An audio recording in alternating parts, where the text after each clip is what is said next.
यहाँ क्या आया हुआ है ये?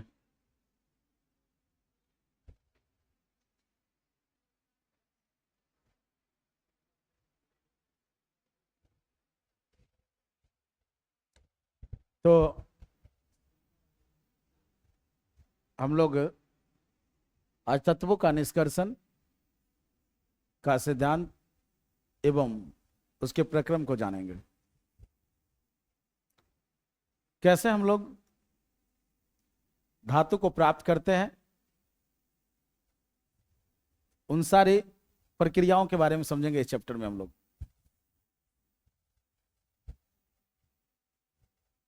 कोई भी धातु जो है उसको हम लोग खनन प्रक्रिया के द्वारा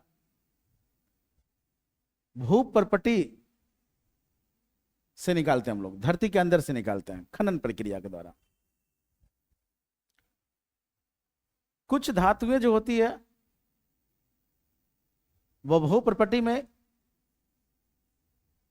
स्वतंत्र अवस्था में पाया जाता है, मुक्त अवस्था में पाया जाता है, जबकि जो अधिकांश धातुएं होती है वो अधिकांश धातुएं यौगिकों के रूप में पाया जाता है, संयुक्त रूप में पाया जाता है। तो यहां से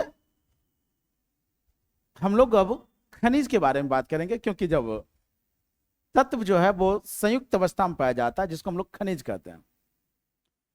खनन प्रक्रिया जब करते हैं हम लोग, तो खनन प्रक्रिया में धातु को हम लोग जिस रूप में प्राप्त कर लें,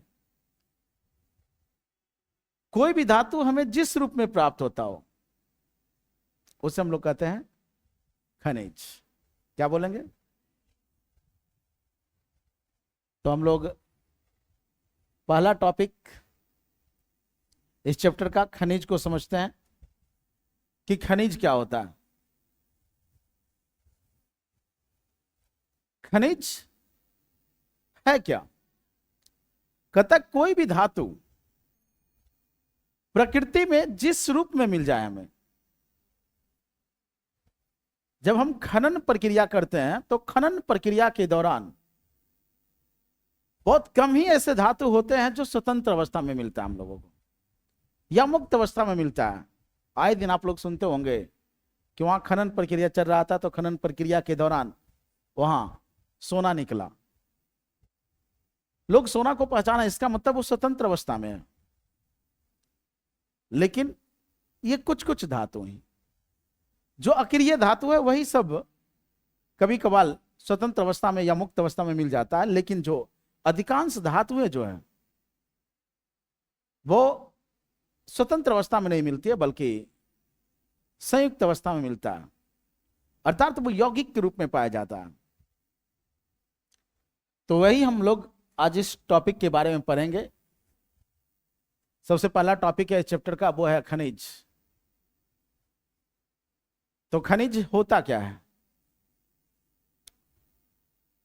कोई भी धातु प्रकृति में जिस रूप में मिलता है वो कहलाता है खनिज। जैसे अगर हम आयरन की बात करें तो देखिए, आयरन जो है वो हेमेटाइट के रूप में मिल रहा है। ये देखिए आयरन है जो हेमेटाइट के रूप में मिल रहा है। तो ये हेमेटाइट जो है वो आयरन का खनिज है। उसी प्रकार से देखिए जिंक जो है वो कैलामाइन के रूप में मिल रहा है। तो कैलामाइन जो है वो जिंक का एक खनिज है।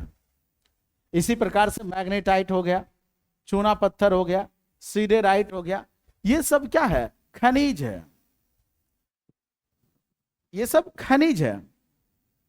जैसे आयरन है वो मैग्नेटाइट के रूप में मिल रहा है, तो हमें जिस रूप में मिला वही तो है खनिज। जैसे आयरन है वो सीडेराइट के रूप में मिल रहा है, तो ये क्या है? खनिज है। तो जैसे मान लिया जाए कॉपर है, और यदि कॉपर पायराइट के रूप में मिल रहा है, इसका मतलब कॉपर पायराइट भी एक प्रकार का खनिज है। तो कोई भी धातु हमें प्रकृति में जिस रूप में मिल जाए वही कहलाता है खनिज।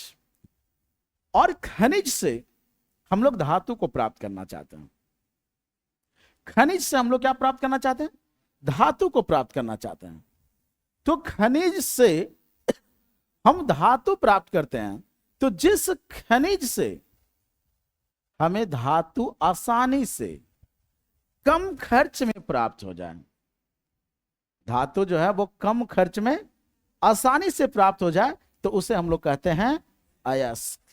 तो अगला टॉपिक है अयस्क। अगला टॉपिक है जी अयस्क। क्या है अयस्क? तो कहता है अयस्क एक प्रकार का खनिज ही है, मतलब वैसा खनिज जिससे धातु आसानी से, मतलब सुगमता पूर्वक कम खर्च में हमें प्राप्त हो जाए, उसे हम लोग कहते हैं अयस्क। ध्यान रखना है आप सभी को कि अयस्क जो है वो एक खनिज ही है, मतलब जितना भी अयस्क है सब क्या है? खनिज है। पर सभी खनिज जो है अयस्क नहीं हो सकता, क्योंकि सभी खनिज से धातु को सुगमता पूर्वक या कम खर्च में प्राप्त कर सकते हैं, ये कोई जरूरी नहीं है। तो सभी खनिज जो है वो अयस्क नहीं हो सकता, लेकिन जितना अयस्क है वो सब का सब क्या है? खनिज ही है। तो आपको यहां पे अयस्क, धातु के अयस्कों को याद रखना है नाम और फॉर्मूला के साथ। जैसे भाई साहब देखिए तांबा, ये धातु क्या है? तांबा। ये जो तांबा धातु है, तांबा धातु का अयस्क, तो तांबा धातु का अयस्क होता है कॉपर पायराइट। तो आपको नाम याद रखना है कि कॉपर पायराइट, CuFeS2, ये कॉपर पायराइट का फॉर्मूला है। ये फॉर्मूला ध्यान रखना है। और ये भी ध्यान रखना है, ये जो कॉपर पायराइट है इसमें कॉपर और आयरन दोनों धातु उपस्थित है। इसमें कॉपर और आयरन दोनों धातु उपस्थित है। तो हो सकता है आपको ऑब्जेक्टिव में ऐसा पूछ दे कि निम्नलिखित में कौन सा अयस्क है जिसमें कॉपर और आयरन दोनों उपस्थित होता है?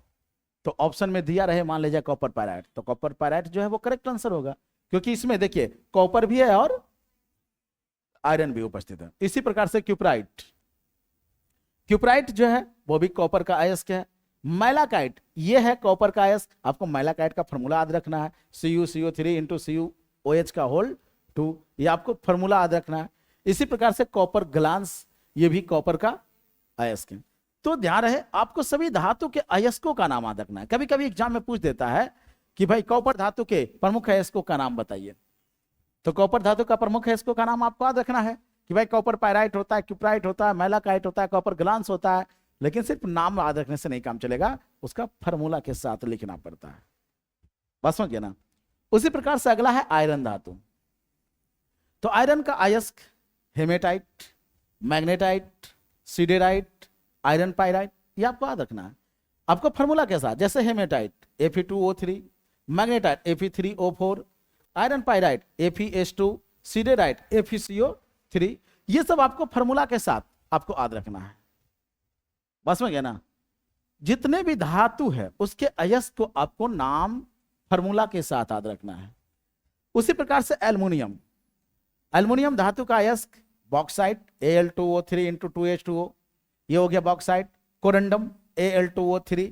उसी प्रकार से क्रायोलाइट Na3AlF6, ये देखिए जो क्रायोलाइट है, ये क्रायोलाइट जो धातु है का जो अयस्क है, ये क्रायोलाइट में देखिए सोडियम भी है, एल्युमिनियम भी है। बात समझ रहे ना? तो क्रायोलाइट जो है वो एल्युमिनियम का एक अयस्क है, लेकिन इसमें सोडियम भी है और एल्युमिनियम भी है। बात समझ गया ना? तो सोडियम और एल्युमिनियम दोनों धातु यहां पे उपस्थित है। अगला है जिंक धातु। तो जिंक धातु के प्रमुख अयस्क आपको याद रखना है, जिंक ब्लेंड होता है, कैलामाइन होता है और जिंकाइट होता है। With formula calamine ZnCO3, zinc blende ZnS, zincite ZnO, ये आपको फॉर्मूला के साथ याद रखना है नाम। कभी कभी पूछता है सब कि कोई भी धातु दे देगा, कहेगा प्रमुख अयस्कों का नाम बताइए, बता दोगे? कोई दिक्कत? तो ये हम बात कर रहे थे अयस्क के बारे में। तो क्या है खनिज और क्या है अयस्क, समझ में आया? बोलिए जी।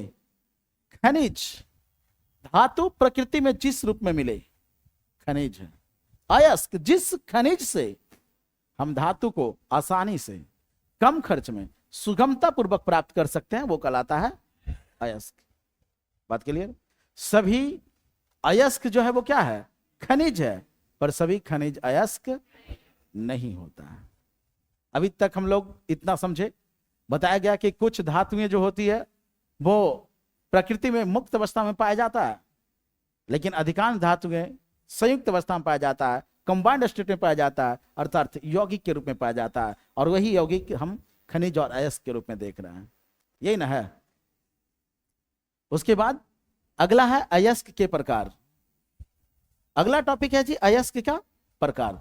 तो हम लोग बात कर रहे थे अयस्क के प्रकार के बारे में, तो ध्यान रहे अयस्क का प्रकार, अयस्क के कई प्रकार को है। जैसे सबसे पहला है ऑक्साइड अयस्क, पहला है ऑक्साइड अयस्क, कहता वैसा अयस्क जिसमें धातु ऑक्साइड के रूप में पाया जाए। अगर धातु ऑक्साइड के रूप में पाया जा रहा है तो वो ऑक्साइड अयस्क है। अगर धातु सल्फाइड के रूप में पाया जा रहा है तो सल्फाइड अयस्क है। अगर धातु कार्बोनेट के रूप में पाया जा रहा है तो कार्बोनेट अयस्क है। अगर धातु सल्फेट के रूप में पाया जा रहा है तो सल्फेट अयस्क। मतलब धातु जिस रूप में मिले उसी प्रकार से अयस्कों को वर्गीकरण किया गया। तो जैसे पहला है ऑक्साइड अयस्क, कहता वैसा अयस्क जिसमें धातु ऑक्साइड के रूप में मिल रहा है। जैसे देखिए एल्यूमिनियम, एल्यूमिनियम क्या Al2O3, देखिए एल्यूमिनियम ऑक्साइड के रूप में मिल रहा है। बॉक्साइट, देखिए इसमें भी एल्यूमिनियम क्या है, ऑक्साइड के रूप में मिल रहा है। हेमेटाइट है या मैग्नेटाइट है, ये दोनों स्थिति में देखिए कि लोहा जो है वो ऑक्साइड के रूप में मिल रहा है। क्यूपराइट, यहाँ देखिए कॉपर ऑक्साइड के रूप में मिल रहा है। यहाँ देखिए जिंकाइट, यहाँ जिंक जो है वो देखिए ऑक्साइड के रूप में मिल रहा है। तो जिस रूप में मिलता है उसी प्रकार से अयस्कों को वर्गीकृत किया गया है। तो यहाँ पे ऑक्साइड अयस्क है, इसमें धातु हम लोगों को ऑक्साइड अयस्क के रूप में प्राप्त हुआ है, यही ना हुआ। इसी प्रकार से अगला है जी, नेक्स्ट है सल्फाइड अयस्क। नेक्स्ट है सल्फाइड अयस्क। तो सल्फाइड अयस्क कहता वैसा अयस्क जिसमें धातु जो है वो सल्फाइड के रूप में मिलता हो। धातु किस रूप में प्राप्त होता है? जैसे देखिए आयरन पायराइट, ये आयरन पायराइट में देखिए क्या है कि आयरन जो है वो सल्फाइड के रूप में मिल रहा है। यहां फॉर्मूला गलत लिखा हुआ है, आयरन पायराइट का फॉर्मूला होता है FeS2, FeS2। यहां पे देखिए आयरन जो है वो सल्फाइड के रूप में मिल रहा है ना जी। तो जब आयरन जो है वो सल्फाइड के रूप में मिल रहा है तो ये सल्फाइड अयस्क है। इसी प्रकार से देखिए कॉपर पायराइट CuFeS2, देखिए यहां पर कॉपर जो है वो सल्फाइड के रूप में मिल रहा है तो ये सल्फाइड अयस्क है। इसी प्रकार से जिंक ब्लेंड, देखिए जिंक जो है वो जिंक सल्फाइड के रूप में उपस्थित है ना। तो जब धातु सल्फाइड के रूप में मिल रहा हो तो उसे हम लोग सल्फाइड अयस्क बोलेंगे। यहां देखिए सिनेबार, जिसको सिंदूर बोलते हैं, यही है सिंदूर का फॉर्मूला जी, सिनेबार HGS। ये जो है वो मरकरी का क्या है, मरकरी का अयस्क है, और ये सल्फाइड रूप में मिल रहा है तो सल्फाइड अयस्क है। उसी प्रकार से ये देखिए गैलेना, ये लेड सीसा का अयस्क है, और सीसा यहाँ पे किस रूप में मिल रहा है, सल्फाइड रूप में मिल रहा है। तो धातु जिस रूप में मिलता है उसी प्रकार से अयस्कों को डिवाइड किया गया है। तो यहाँ पे धातु सल्फाइड के रूप में मिल रहा है तो इसको हम लोग कहते हैं सल्फाइड अयस्क। नेक्स्ट, इसी प्रकार से और भी अयस्कों को बांटा गया है। जैसे अगला है कार्बोनेट अयस्क। अगला है जी कार्बोनेट अयस्क। तो वैसा अयस्क जिसमें धातु किस रूप में मिलता है, कार्बोनेट के रूप में मिल रहा है। जैसे देखिए चूना पत्थर, यहां क्या है, कैल्शियम जो है वो कार्बोनेट के रूप में मिल रहा है, कैल्शियम कार्बोनेट है। यहां देखिए जिंक कार्बोनेट है, यहां आयरन देखिए कार्बोनेट है। तो धातु जिस रूप में मिल रहा है, यहां धातु किस रूप में मिल रहा है, कार्बोनेट के रूप में मिल रहा है तो ये कार्बोनेट अयस्क है। इसी प्रकार से और भी तरीके से डिवाइड किया गया है इसमें। अगला है सल्फेट अयस्क।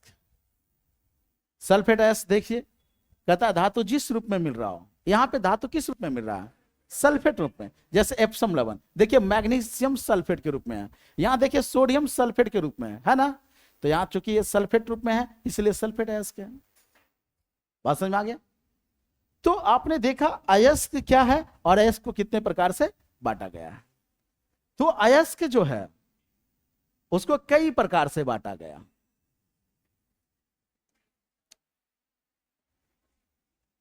अब देखिए, आप देख रहे थे कि जब हम भू प्रॉपर्टी से खनिज को निकाला, खनिज को हम लोग कहां से निकाल रहे थे, भू प्रॉपर्टी से, भूमि के अंदर से खुदाई करके खनन प्रक्रिया के द्वारा हम लोग निकाल रहे थे। तो जब भूमि के अंदर से जब खनन प्रक्रिया के द्वारा जब हम निकालते हैं खनिज को, तो उस खनिज में कभी कभी उसके साथ मिट्टी, बालू, पत्थर इत्यादि जो है अवांछित पार्टिकल्स मिल जाता हमको, मतलब हम जो नहीं चाह रहे थे। तो उस पदार्थ को हम लोग अशुद्धियां बोलते हैं। क्या बोलते हैं? जैसे मिट्टी है, बालू है, पत्थर है, ये सब अशुद्धियां के रूप में उपस्थित है उसमें। तो खनिज या अयस्क में जो भी अशुद्धि उपस्थित रहता है उसी को हम लोग कहते हैं गैंग। उसको क्या बोलेंगे? देखिए, गैंग को ही मैट्रिक्स भी बोलते हैं। गैंग को क्या बोलते हैं? और इसका हिंदी होता है अधात्री। गैंग का हिंदी क्या होता है जी? अधात्री।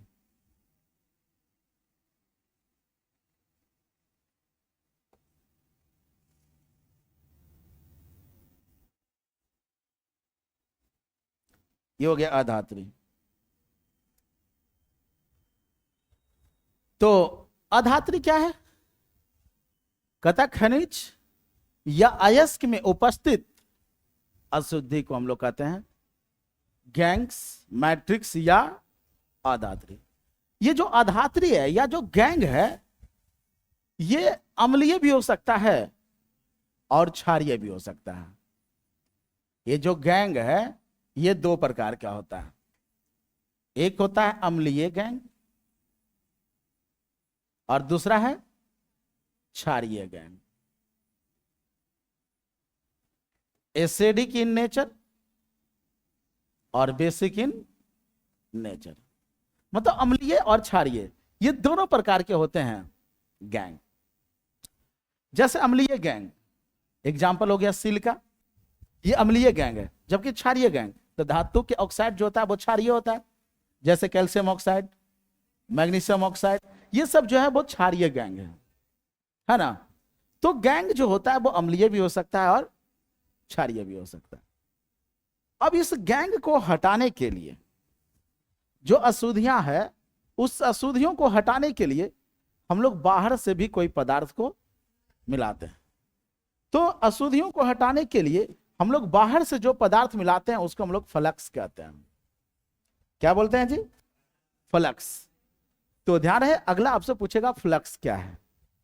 गैंग समझ में आ गया? खनिज या अयस्क में उपस्थित अशुद्धियों को हम लोग क्या कहते हैं? गैंग। अगला है फ्लक्स। फ्लक्स क्या है? तो ध्यान रहे कि जो फ्लक्स है, गैंग को हटाने के लिए, खनिज या अयस्क में उपस्थित अशुद्धियों को हटाने के लिए अयस्क के साथ हम लोग बाहर से कोई पदार्थ मिलाते हैं, उसी बाहरी पदार्थ को हम लोग कहते हैं गालक, फ्लक्स बोलते हैं।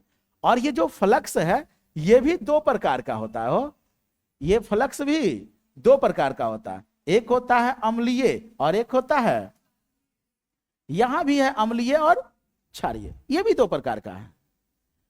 लेकिन ध्यान रखना है आपको कि फ्लक्स का इस्तेमाल हमको कौन सा करना, अम्लीय या क्षारीय, वो निर्भर करता है उपस्थित गैंग के आधार पर।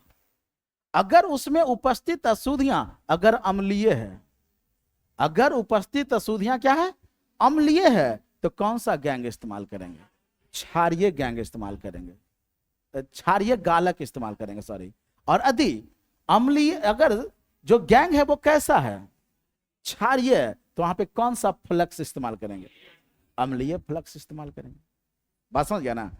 तो कैसा फ्लक्स इस्तेमाल करेंगे वो निर्भर करता है उपस्थित अशुद्धि के आधार पर। अशुद्धि कैसा है उसके आधार पर ध्यान रखना है। अगर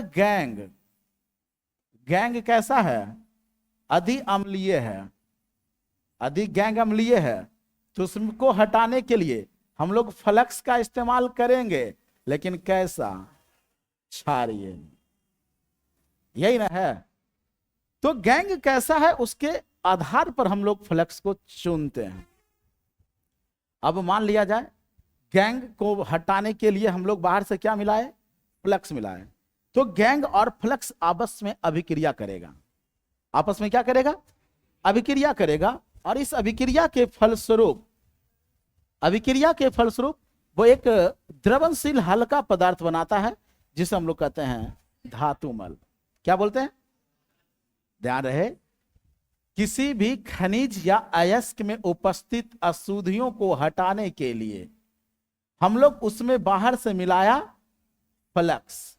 तो गैंग और फ्लक्स जब आपस में अभिक्रिया करता है तो एक द्रवनशील हल्का पदार्थ का निर्माण करता है, जिसे हम लोग कहते हैं स्लैग। तो ध्यान रहे कि स्लैग जो है वो बनता है किससे? तो गैंग और गालक जब मिलता है तो एक द्रवनशील हल्का पदार्थ बनता है जिसे हम लोग कहते हैं धातु मल, और इससे जो है वो छान कर अलग कर दिया जाता है ना जी। इसी का ट्रिक बताया गया था आपको कल कि Ganga flow slowly, Ganga flow slowly, Ganga जो है वो धीरे धीरे बहती है ना जी। तो याद रखिएगा गंगा फ्लो स्लोली, गैंग और फ्लक्स मिलता है तो क्या बनता है? स्लैग बनता है।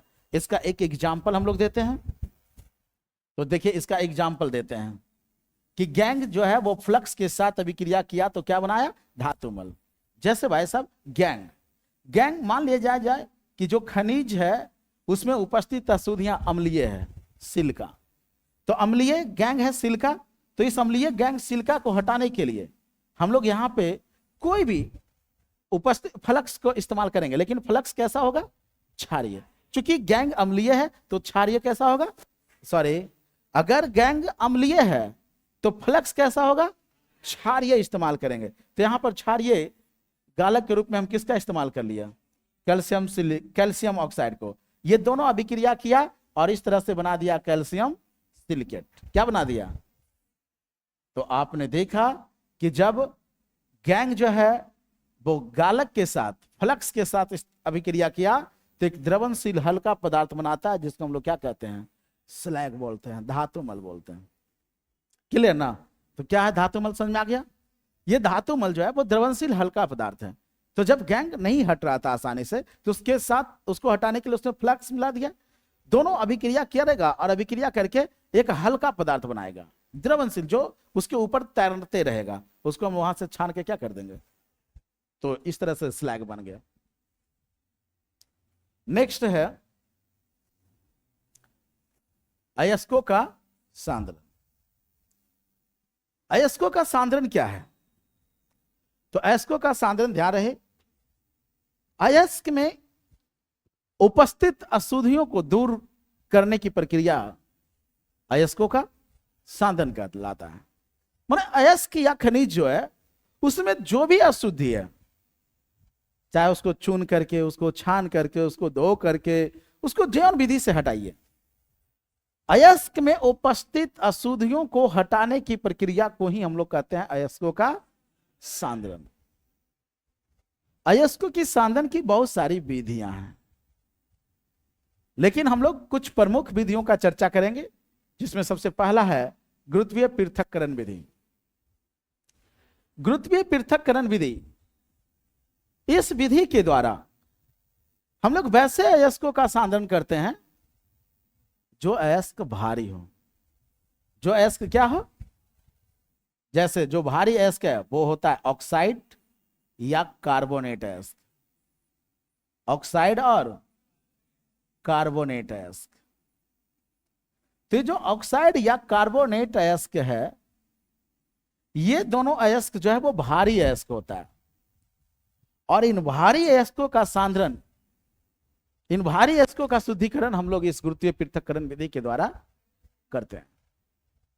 इस गुरुत्वीय पृथक्करण विधि में क्या है कि इसमें सबसे पहले ये जो ऑक्साइड या कार्बोनेट अयस्क है उसको महीन चूर्ण बना लेंगे, जॉ क्रशर में भेजकर, जा क्रशर में इसको भेजकर छोटा छोटा पहले टुकड़ा में बांटेंगे, महीन चूर्ण हो जाएगा।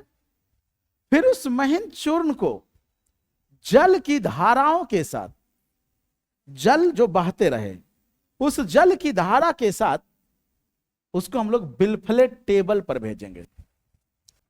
कहां भेजेंगे? बिलफ्लेट टेबल पर भेजते हैं। इस तरह का बिलफ्लेट टेबल रहेगा।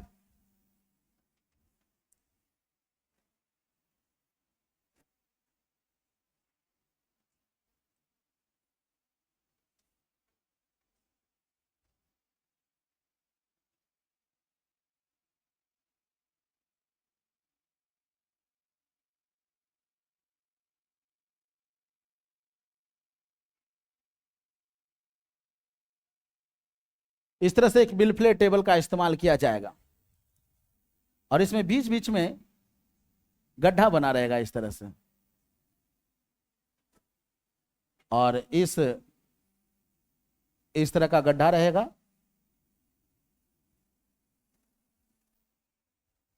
अब इसमें क्या है कि जो जल की धारा है, उस जल की धारा के साथ, जल की धारा के साथ हम अयस्कों के चूर्ण को भेजेंगे। अयस्कों के चूर्ण को भेजते हैं। तो जब जल की धारा के साथ जब हम अयस्कों के चूर्ण को भेजेंगे तो क्या होगा कि चूंकि इस विधि में हम लोग वैसे अयस्कों का सांधन करते हैं जो अयस्क भारी हो और उसमें उपस्थित अशुद्धियां हल्का हो। तो जो अशुद्धियां हल्का है वो जल की धारा के साथ क्या हो जाएगा, बह जाएगा। जल की धारा के साथ क्या हो जाएगा, बह जाएगा। और जो भारी अयस्क है वो इस गड्ढे में क्या हो जाएगा, भर जाएगा। वो इस गड्ढे में भर जाएगा इस तरह से। और इस तरह से यहां से इस गड्ढे में क्या, नहीं सर नहीं दुख रहा, तो लोग का बहानाबाजी है सब कि घर जाके देख लेंगे। तो चल बैठ। ये सब जो अयस्क है, जो शुद्ध अयस्क है, वो गड्ढे में क्या हो गया, बैठ गया। और जो यहां पर अशुद्धियां था वो चूंकि हल्का था तो वो इस जल की धारा के साथ बाहर निकल जाएगा। ये जल की धारा के साथ क्या हो जाएगा, बाहर निकल जाएगा। कौन जी, अशुद्धियां, है ना। तो ये जो जल है उस जल की धारा के साथ हल्का अशुद्धियां जो है वो क्या हो गया, बाहर निकल गया। और इस तरह से गुरुत्वीय पृथक्करण विधि के द्वारा हम लोग अयस्कों का सांधन करते हैं। तो ये अयस्कों का सांधन समझ में आ गया गुरुत्वीय पृथक्करण विधि द्वारा। ये वैसे अयस्कों के लिए उपयुक्त होता है जो क्या रहे, भारी हो, जैसे कार्बोनेट या ऑक्साइड। चलिए नेक्स्ट है गुरुत्वीय पृथक्करण, चुंबकीय पृथक्करण विधि। नेक्स्ट है चुंबकीय पृथक्करण विधि। और ये चुंबकीय पृथक्करण विधि के द्वारा हम लोग वैसे अयस्कों का सांधन करेंगे जिसमें या तो अयस्क या अशुद्धि, दोनों में से कोई एक जो है ना वो चुंबकीय प्रकृति का होना चाहिए। समझ गया ना। दोनों में से कोई एक चुंबकीय प्रकृति का रहेगा। जो चुंबकीय प्रकृति का रहेगा वो चुंबक के द्वारा आकर्षित होगा और जो अचुंबकीय रहेगा वो दूर चला जाएगा। यही ना होगा। इसमें क्या होता है, इस तरह से चुंबकीय पृथक्करण विधि में इस तरह से दो गो रोलर की सहायता से, ये दो गो रोलर है,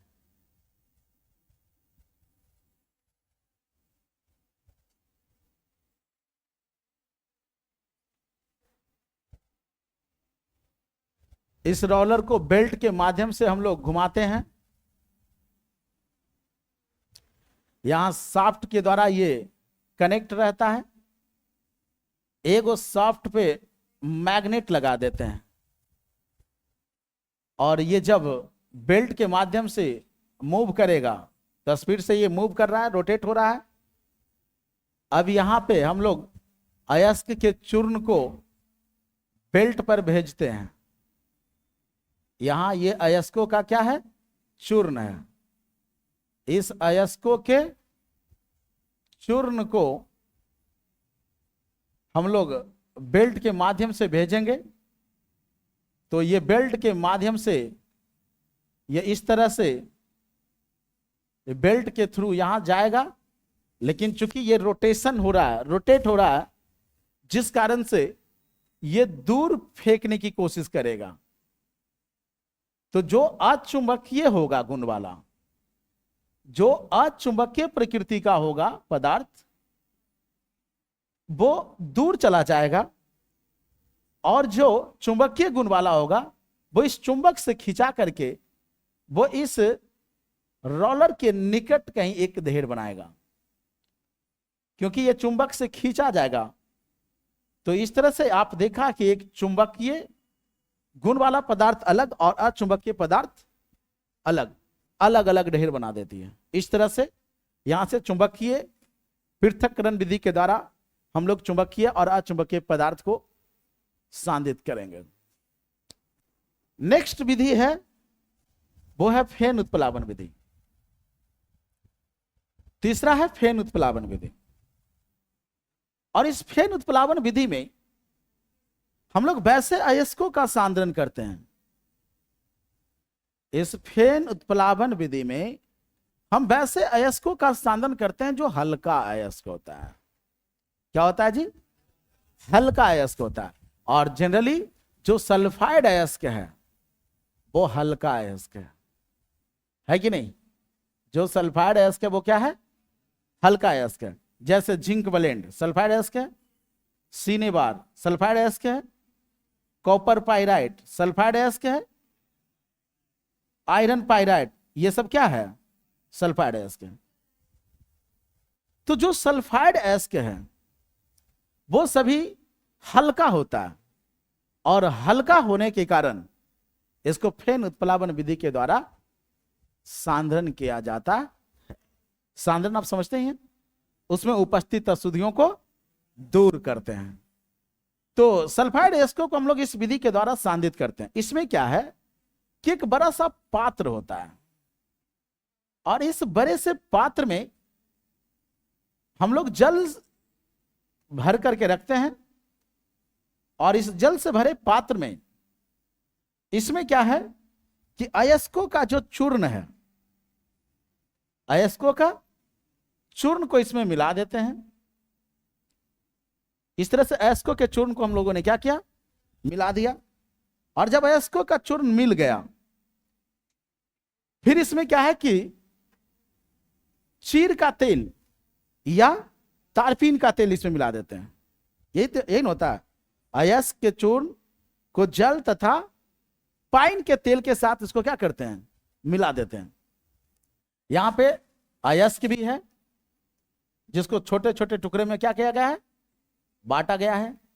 और इसमें जल भी है और इसमें फिर हम लोग पाइन का तेल मिला दिया है। और जब तेल मिला दिया है तो अब इसके बाद क्या करना है? इसमें बाहर से हवा भेजा जाता है। इसमें बाहर से क्या किया जाएगा? हवा भेजा जाएगा। तो जब यहां से हवा भेजा जाएगा तो हवा भेजने के कारण यहां से क्या होगा ना जी कि फेन का उत्पन्न होगा। यहां फेन बनेगा और ये जो फेन बन रहा है वो फेन जो है वो इस तरह से जल का जो सतह है उससे ऊपर चला जाएगा, है ना? क्योंकि हल्का है तो ये हल्का होने के कारण ये ऊपर चला जाएगा। चूंकि सल्फाइड अयस्क जो है वो भी हल्का है तो सल्फाइड अयस्क जो है वो हल्का होने के कारण फेन के साथ ऊपर चला गया। फेन के साथ ऊपर चला गया और उसी सल्फाइड अयस्क को ये फेन के साथ इसको क्या करेंगे? छान लेंगे और छान करके उसको सुखा देंगे। और इस तरह से यहां से सल्फाइड अयस्कों का हम लोग क्या कर लिया? सांद्रण कर लिया। एक चीज ध्यान रखना, कभी कभी ऑब्जेक्टिव में आपसे पूछ देगा कि दो सल्फाइड अयस्कों के सांद्रण के लिए किसका प्रयोग किया जाता है।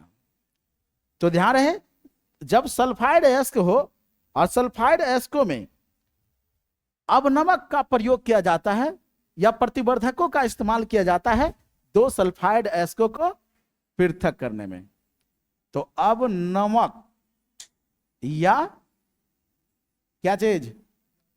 प्रतिवर्धक का इस्तेमाल करते हैं हम लोग दो सल्फाइड अयस्कों को अलग करने के लिए। तो ये सल्फाइड अयस्कों के द्वारा, सल्फाइड अयस्कों का हम लोग फेन उत्प्लावन विधि के द्वारा हम लोग क्या कर लिया? अयस्कों का सांद्रण कर लिया। इस तरह से ये अयस्कों की सांद्रण करने की ये सारी विधियां समाप्त हुई। अब अयस्क का सांद्रण हो गया। अब जब अयस्कों का सांद्रण हो गया तो उसको अगली प्रक्रिया के लिए भेजना है ना जी? अगली प्रक्रिया के लिए हम लोग उसको भेजेंगे। तो अयस्कों की सांद्रण की जो अगली प्रक्रिया है, अयस्कों की सांद्रण की अगली जो प्रक्रिया है वो अगली प्रक्रिया भर्जन और निस्तापन के लिए हम लोग भेजेंगे। सांद्रित अयस्क, सांद्रित अयस्क समझते हो ना, जो सांद्रित अयस्क है, जो अयस्कों को हमने क्या कर लिया, शुद्ध कर लिया, तो उस शुद्ध अयस्क को अब हम लोग, जो भी अयस्क शुद्ध हो गया उस अयस्क को हम लोग क्या कहते हैं। अब इस सांद्रित अयस्क को हम लोग वायु की उपस्थिति में जब उसको गर्म करते हैं, वायु की उपस्थिति में उसको क्या करेंगे, गर्म करेंगे, तो वो जो है वो धातु के ऑक्साइड में बदल जाएगा, वो धातु के ऑक्साइड में बदल जाता है। इसी प्रक्रिया को हम लोग कहते हैं भर्जन। ध्यान रहे कि सांद्रित अयस्क को हम लोग गर्म कर रहे हैं, क्या कर रहे हैं, लेकिन गर्म करेंगे उतना ही ताप तक कि वो पिघले नहीं, मतलब उसके गलनांक से कम ताप तक। और एक गर्म होता है परावर्तनी भट्ठी में, किसमें गर्म होता है, परावर्तनी भट्ठी में प्रक्रिया संपन्न होती है, उसके गलनांक से कम ताप तक गर्म करना है। बात समझ गया ना। तो ये क्या चीज में बदल जाएगा, धातु के ऑक्साइड में बदल जाता है। बात समझ गए। और जनरली ध्यान रखना कि जो भर्जन होता है वो सल्फाइड अयस्क के लिए उपयुक्त होता है। किसके लिए, तो जैसे मान लिया जाए जिंक ब्लेंड है और उसको जब वायु की उपस्थिति में क्या कर रहे हैं, गर्म कर रहे हैं, तो जब वायु की उपस्थिति में जब उसको गर्म करेंगे तो क्या चीज में बदल जाएगा, तो ये बदल जाएगा जिंक ऑक्साइड। देखिए ये जो जिंक है ना हो, ये जिंक पहले ऑक्सीजन के साथ जलेगा तो जिंक ऑक्साइड, फिर ये जो सल्फर है ना वो ऑक्सीजन के साथ जलेगा तो ये बन जाएगा सल्फर डाई।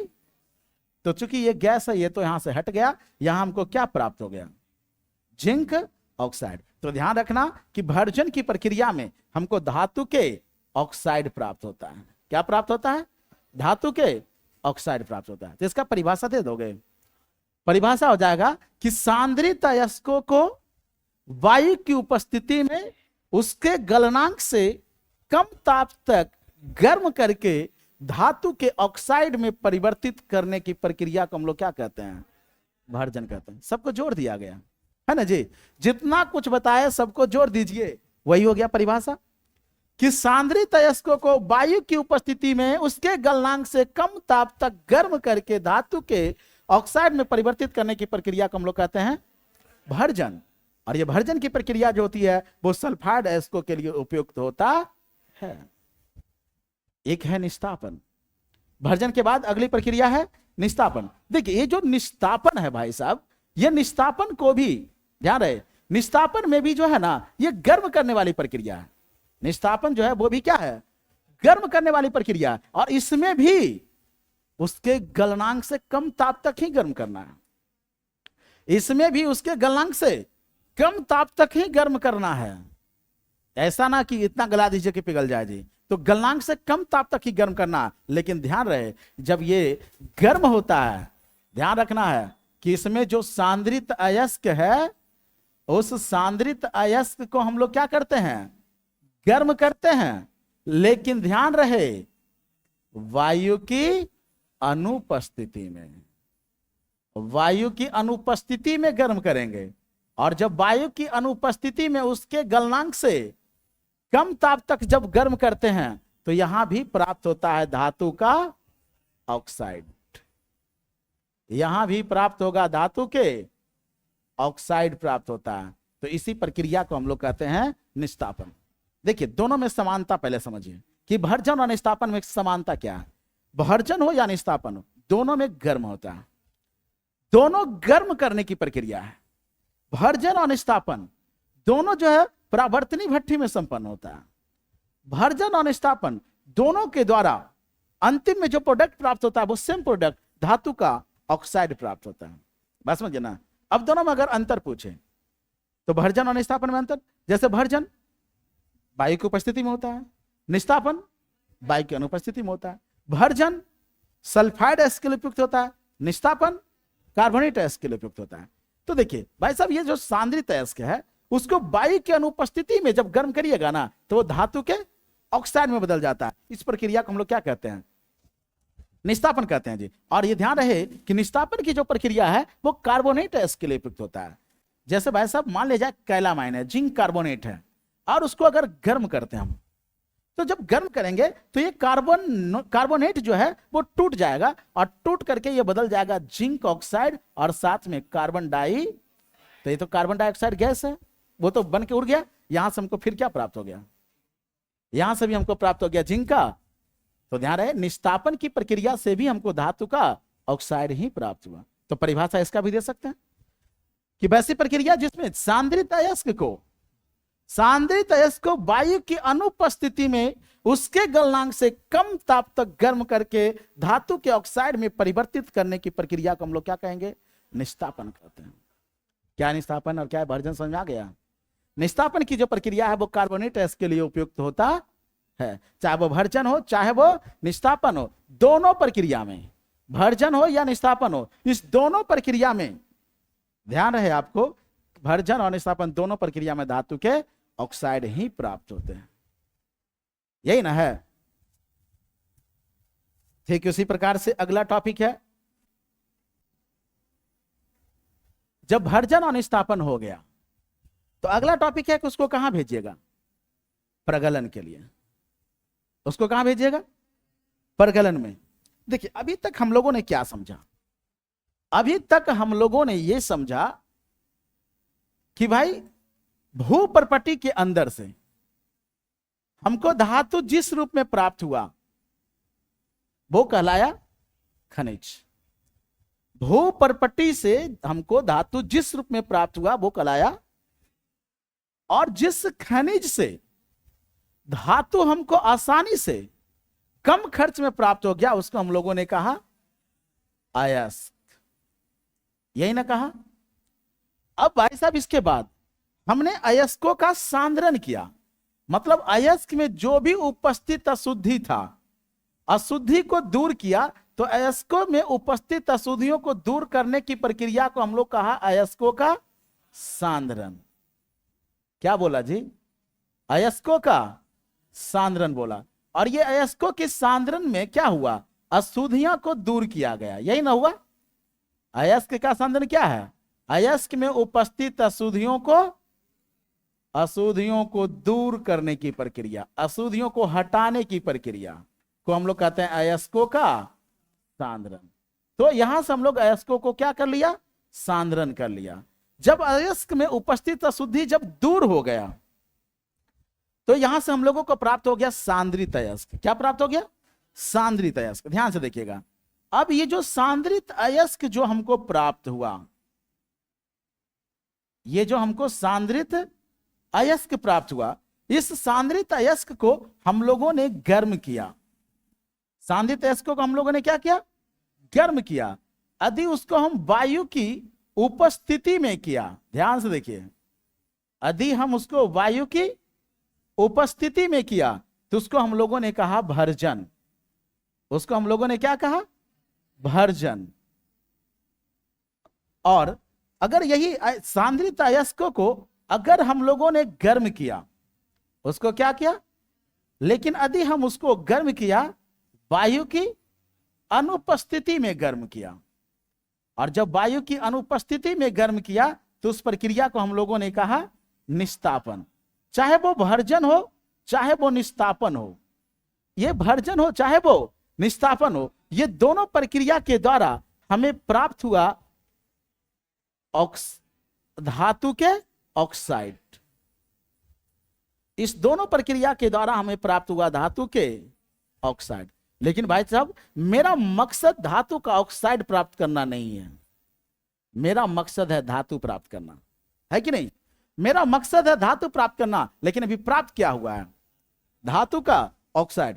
तो यही धातु के ऑक्साइड से अब हमको प्राप्त करना है धातु।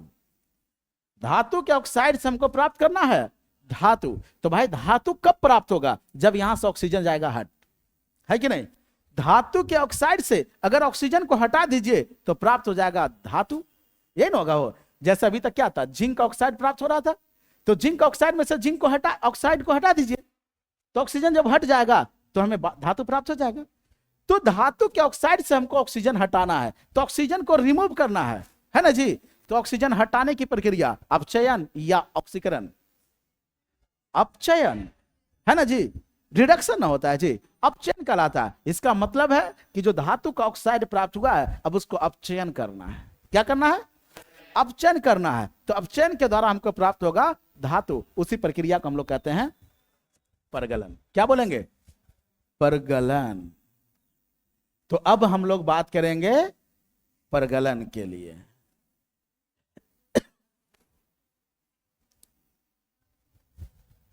तो क्या है परगलन? ध्यान से देखिए, ये जो परगलन है, लतखोरो इधर देखिएगा, ये जो परगलन है, परगलन में करते क्या है कि अभी तक हमको प्राप्त हुआ था धातु के ऑक्साइड।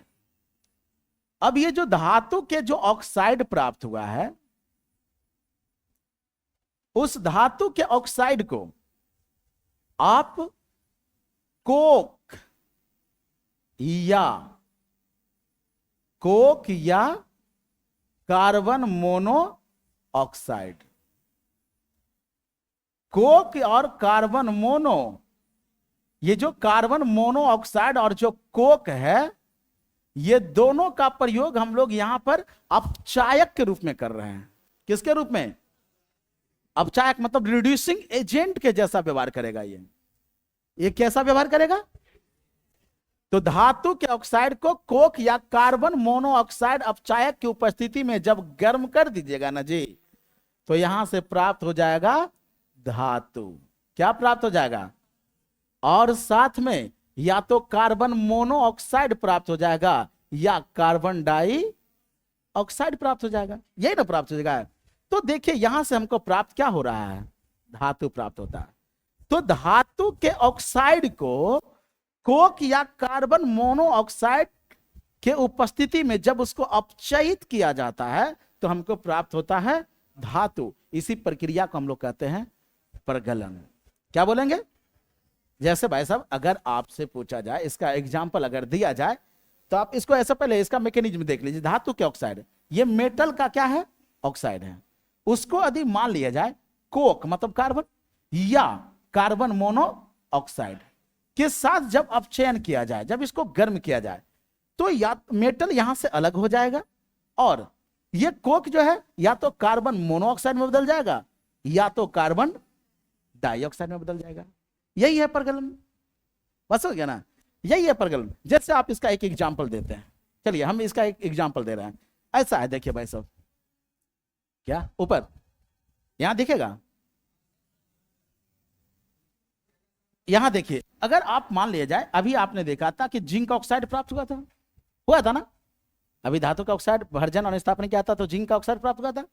अब इसको मान लिया जाए कोक की उपस्थिति में जब आप चयित कर देंगे, कोक की उपस्थिति में क्या कर दिया? जब आप चयन कर दिया, तो ये जिंक, ये जो कार्बन है वो ऑक्सीजन के साथ क्या हो जाएगा? अलग। और यहां से जिंक हो गया अलग, तो जिंक अलग हो गया और यहां से बन गया कार्बन मोनोऑक्साइड। मतलब कोक बदल गया कार्बन मोनोऑक्साइड में। मतलब यहां से देखिए, ये कोक जो है वो अपचायक है। अपचायक का काम क्या होता है? ऑक्सीजन को छीन लेना। तो इस ऑक्सीजन को क्या किया? छीन लिया। तो यहां से आपने देखा कि धातु प्राप्त हो गया कि नहीं? तो हमारा मकसद ही था धातु प्राप्त करना। तो आपने देखा कि परगलन की प्रक्रिया में क्या होता है? परगलन की प्रक्रिया में जो भर्जित या निस्तापित अयस्क होता है, उसको कार्बन या कोक या कार्बन मोनोऑक्साइड अपचायक की उपस्थिति में जब उसको धातु में बदला जाता है, तो इस प्रक्रिया को हम लोग क्या कहते हैं? परगलन कहते हैं। तो क्या है परगलन? समझ में आ गया सबको? तो ये था परगलन। तो आपने धातु प्राप्त कर लिया और हम यही चाहते थे भी, है ना जी? तो अब हम विभिन्न प्रकार के धातुओं के निष्कर्षण को करते हैं, है ना? अब विभिन्न प्रकार के धातुओं के निष्कर्षण को पढ़ते हैं। तो विभिन्न प्रकार के धातुओं का निष्कर्षण पढ़ते हैं, जिसमें सबसे पहला है जिंक धातु का निष्कर्षण। जिंक धातु का निष्कर्षण। तो देखिए, किसी भी धातु का निष्कर्षण करना हो, समझ गया ना? तो उसका इंट्रोडक्शन, उसका परिचय लिखिए। पेज को भरना भी है ना? निष्कर्षण थोड़े करना है, पेज को भरना भी है ताकि उसको उतना नंबर दे सके। तो जैसे ही जिंक धातु का निष्कर्षण है, तो सबसे पहले आप जिंक का संकेत लिखिए, फिर उसका परमाणु संख्या लिखिए। देखिए भाई, ये सब तो हमको आता नहीं है कि नहीं? ये सब तो आप ही को आता होगा। हम तो सब भुला गए हैं जी। और ये आद तभी आएगा जब आप लोग का फुल फी हो जाएगा, है कि नहीं? इसलिए जिसका फी बाकी है ना, वो फी जमा कर दीजिएगा।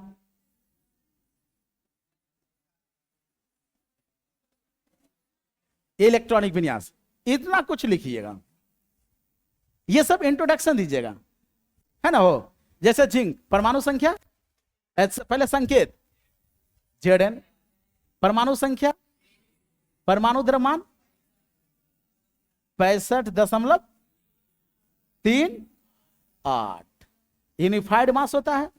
इलेक्ट्रॉनिक विन्यास 1s2, 2s2, 2p6, 3s2, 3p6, 4s2 और 3d। आप इसी को ऐसा भी लिख सकते थे, आर्गन और 4s2 और 3d। हो गया, ये इंट्रोडक्शन आपने लिख दिया तो कम से कम 4-5 लाइन भर गया, है कि नहीं?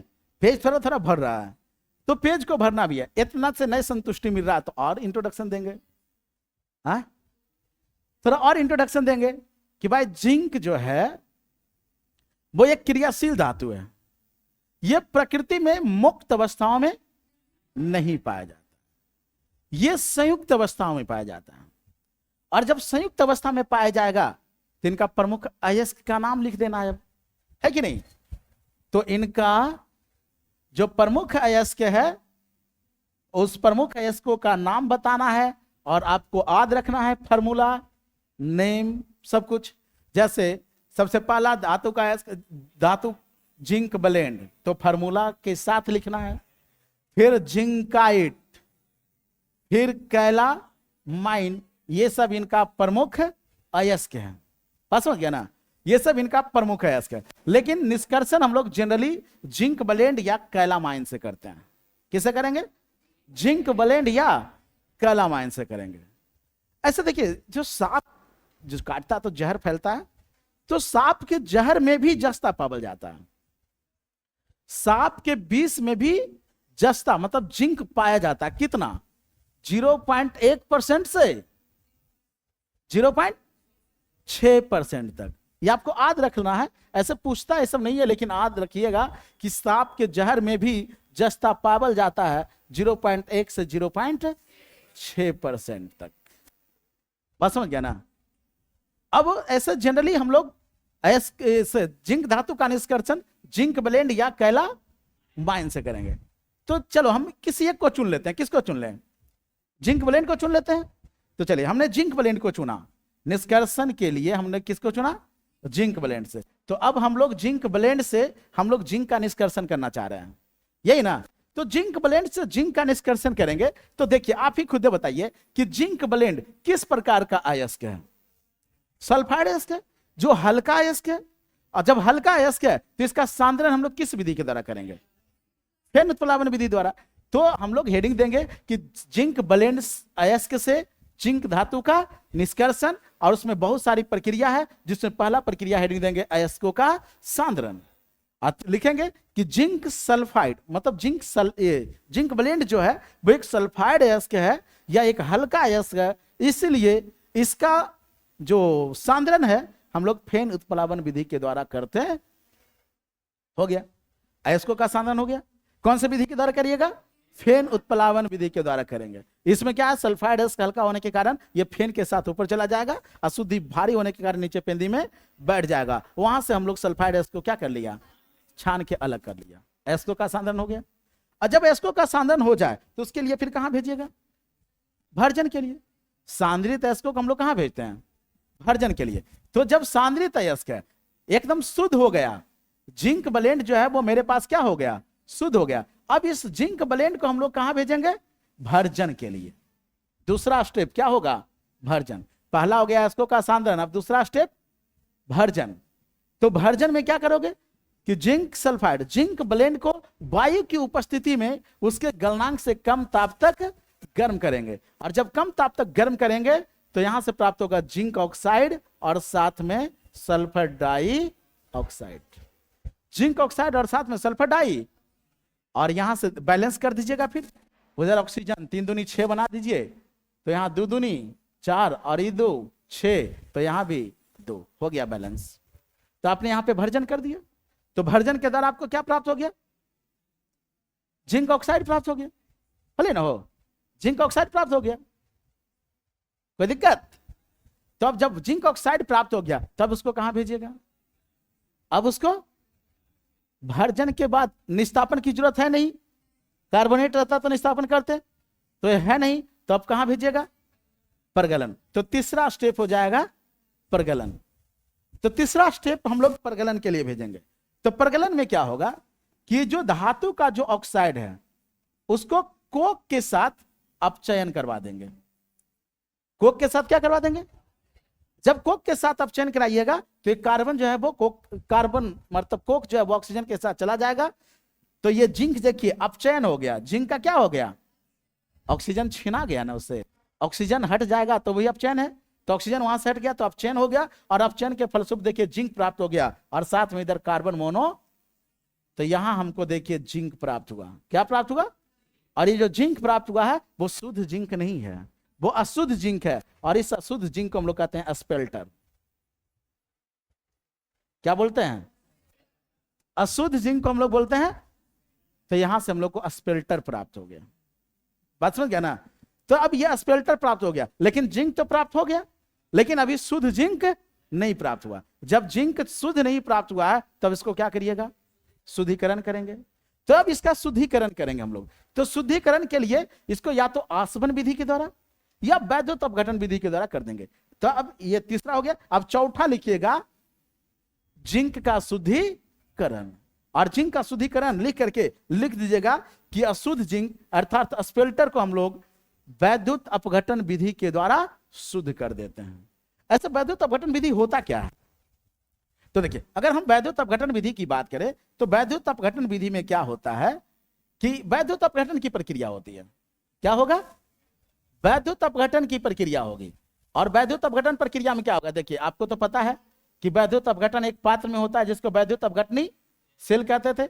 यहां पर 2 इलेक्ट्रोड होगा, लेकिन दोनों इलेक्ट्रोड जो होगा वो जिंक का ही होगा। एक होगा अशुद्ध जिंक जिसको स्पेल्टर बोलेंगे, जिसको हम लोग शुद्ध करना चाहते हैं, वो अशुद्ध जिंक ना है। ए बल्कि देख, ये अशुद्ध जिंक है। अशुद्ध जिंक का एक मोटा रॉड लेंगे।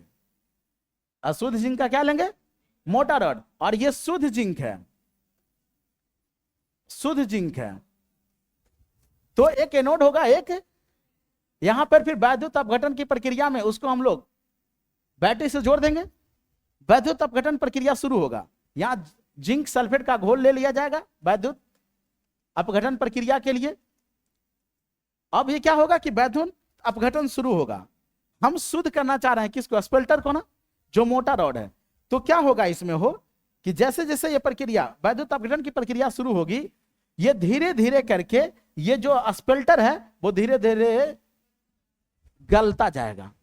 और ये धीरे धीरे गल गल करके ये इस विलयन के माध्यम से ये कैथोड पर जमा होता जाएगा। क्या होता जाएगा? मतलब ये दुबराल जाएगा, ये मोटाल जाएगा।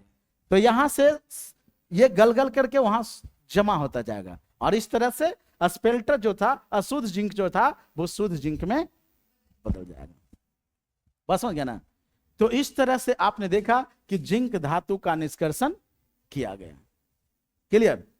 अब जिंक धातु के निष्कर्षण के बाद अगला है लोहे का निष्कर्षण। अगला क्या है? लोहा का निष्कर्षण। तो अब हम लोग बात करेंगे लोहा का निष्कर्षण। क्या हो गया? भूख लगला तो छोड़ दिया जाए।